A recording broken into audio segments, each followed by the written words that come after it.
ورحمة الله. مرحبا بكم على قناة صلحة للطيور والزاجل.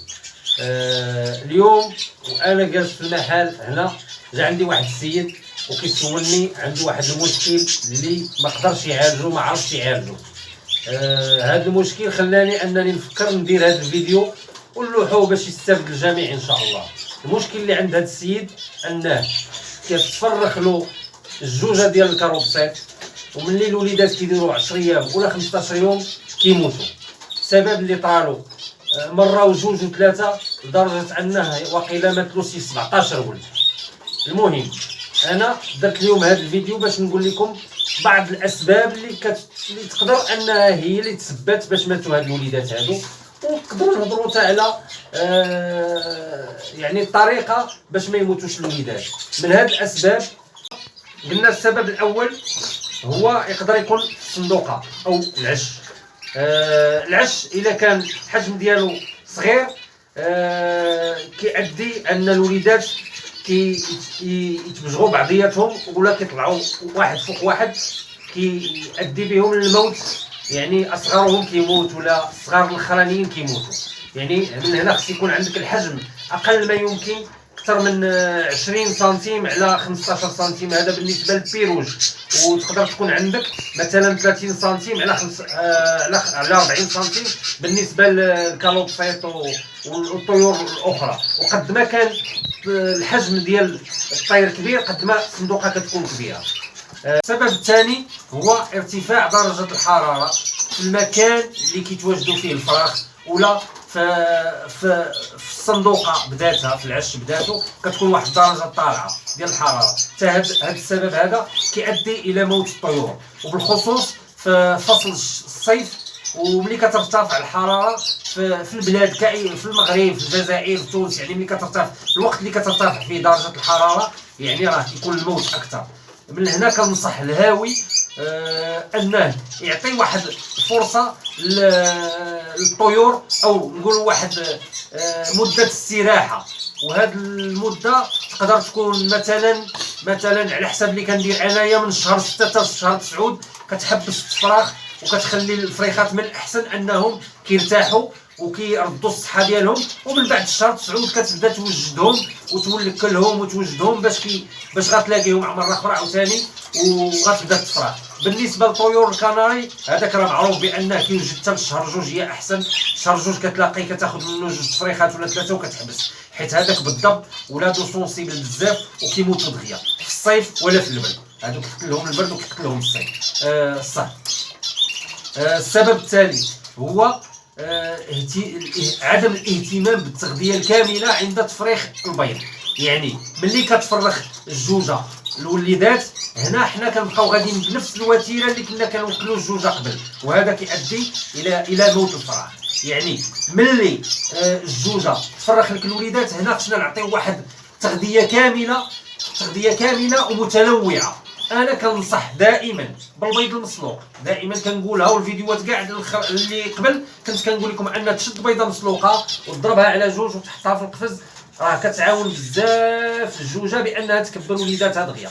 بالنسبه للخضروات او الفواكه ما كنصحش انك تعطيها في السيمانه الاولى، نقولوا كاع 10 ايام الاولى من الاحسن ما تعطيش، حيت هذوك الخضروات الفواكه كيؤديو ان الوليدات الصغار كيطيح عليهم الاسهال، وهذا ما خدامش ليهم يقدر يؤدي للموت ديالهم.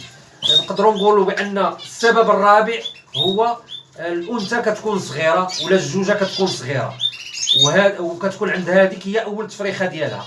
هذا السبب هو انعدام الخبره لهذيك الجوجه هو اللي كيؤدي للموت الفراخ. وهذا السبب كيغبر ملي كتعاود الجوجه تبيض مره اخرى وكتفرخ، يعني كتكون اكتسبت واحد الخبره، وان شاء الله كيكونوا الوليدات كيصدقوا ومزيانين. قلنا السبب الخامس او من اسباب موت الفراخ في العش هو تقديم محفزات للطيور او فيتامينات، وهذه الفيتامينات كتساعد على الهيجان ديال الذكر او تحفيزات للتزاوج.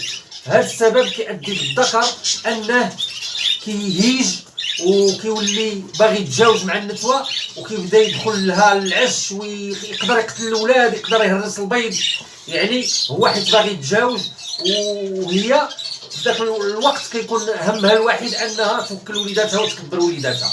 هذا سبب يعني حتى هو ما خصكمش ديروه. ومن النصائح ديالي انكم ما تقدموش المحفزات ديال التزاوج في الوقت ديال التفراح ولا في الوقت اللي كتكون النسوه جالسه فيه على البيض.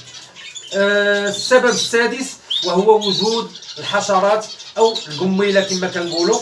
هذا السبب ديال القميله راه كيقتل الوليدات في العش، وحتى الا ما قتلكش الولاد في العش راه هذاك الهيجان ديال القميله اللي كيولي واحد الكثره هائله في العش راه ما كيخليش الانثى تجلس في العش وما كيخليهاش تدخل العش، لهذا ما كتبقاش تجلس على ولادها وما كتبقاش توكلهم مزيان وكيموتوا.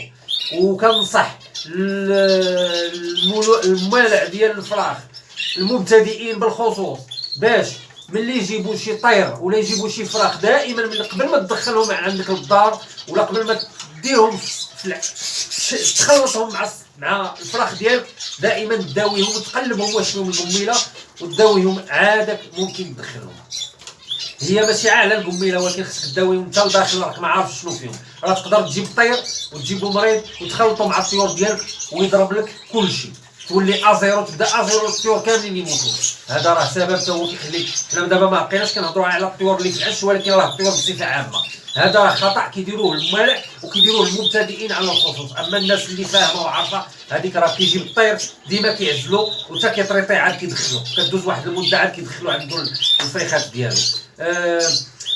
السبب الاخير وهو السبب السابع هو الصندوقه او العش كيكون فيه المرض.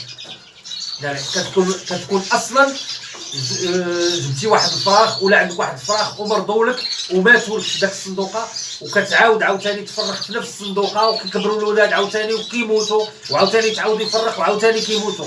هذا راه كيكون عندك المرض في الصندوقه ماشي في الجوجه. انا كنصح باش ملي تجيب شي جوجه ولا هاد الجوجه اللي كدير هاد المشكل هذا كتشدها كتطريطيها، راه كاين الدواء اللي كتريطي به الفراخ قبل ما تلاقيهم وقبل ما تفرخ منهم باش الاولاد كيخرجوا لك صحاح وزوينين. كتريطيهم وتقادهم وكتشد داك الصندوقه وكتعاود تغسلها مزيان بالمنظفات جافيل والنسائل وتخليها تشمش واحد المده في الشمس باش يحيد منها المرض، وتعاود تجيبها. ولا كان عندك داك الشاليمو باش اللي كيضرب العافيه بالغاز، هذاك تضربوا بها مزيان وتعاود تضربها شي 2 ولا 3 المرات حتى تقادها وتشمشها وتغسلها، وعاد ممكن تدخلها الفريخات تركبها لهم عاوتاني وتعاود تفرغ.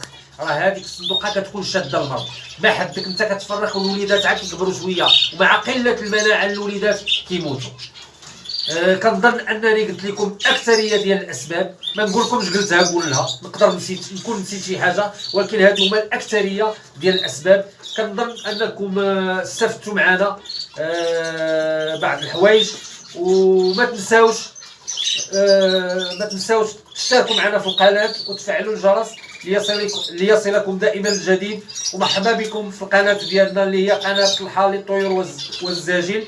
مرحبا بكم والف مرحبا، ورمضان مبارك سعيد، والى فيديو اخر ان شاء الله. شكرا والى